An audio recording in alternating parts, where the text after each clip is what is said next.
அழகிய கடற்கரைகள், இயற்கை எழில் சூழ்ந்த மலைகள், பச்சை பசேல் பூங்காக்கள், வித்தியாசமான கலாச்சாரம், பண்பாடு என்று பல்வேறு சிறப்புகளை பெற்ற மலேசியா இதுவரை சுற்றுலா பயணிகளைத்தான் பெரிதும் கவர்ந்து வந்தது.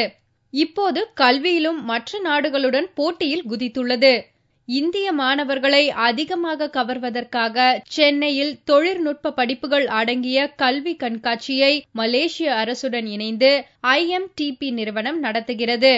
இந்த கல்வி கண்காட்சியில் மலேசியாவை சேர்ந்த 8 பல்கலைக்கழகங்கள் கலந்து கொண்டு மாணவர்களுக்கு இலவச கல்வி ஆலோசனைகள், விசா, தங்கும் வசதிகள் உள்ளிட்ட A to Z விஷயங்களை விளக்கம் அளித்தன.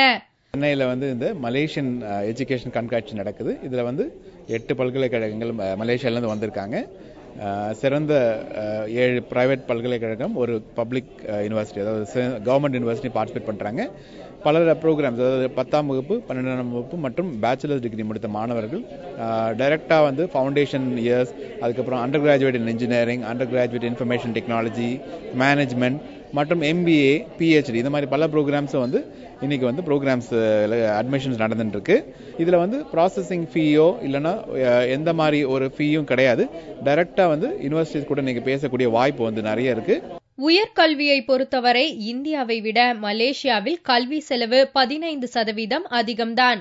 ஆனாலும் தரமான கல்வி, உடனடி வேலைவாய்ப்பு, குறிப்பாக இந்திய மாணவர்களுக்கு முழுமையான பாதுகாப்பு உள்ளிட்டவைக்கு அந்நாடு உத்தரவாதம் வழங்கியுள்ளது. மலேசிய கல்வியை விரும்பும் இந்திய மாணவர்கள் பெரும்பாலும் இன்ஜினியரிங், MBA போன்ற படிப்புகளை தேர்ந்தெடுப்பதாகவும் IMTP நிறுவனத்தின் இயக்குனர் ஜூசியோ சக்கரியாஸ் தெரிவித்தார். இந்தியாவில் படிக்கிறத காட்டிலும் ஒரு 15-20% தான் அதிகமாக இருக்கு.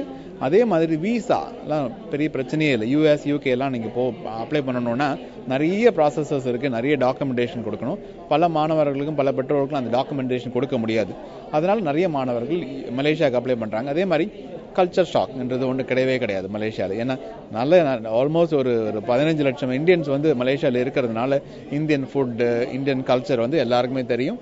தமிழகத்தில் கல்வி என்பது வியாபாரமாக போய்விட்ட நிலையில் இதுபோன்ற வெளிநாட்டு கல்வி நிறுவனங்கள் கண்காட்சி நடத்துவது மாணவர்கள் தங்களின் எதிர்காலத்தை தேர்வு செய்வதற்கு இன்னொரு புதிய வாய்ப்பை ஏற்படுத்தி கொடுத்துள்ளது.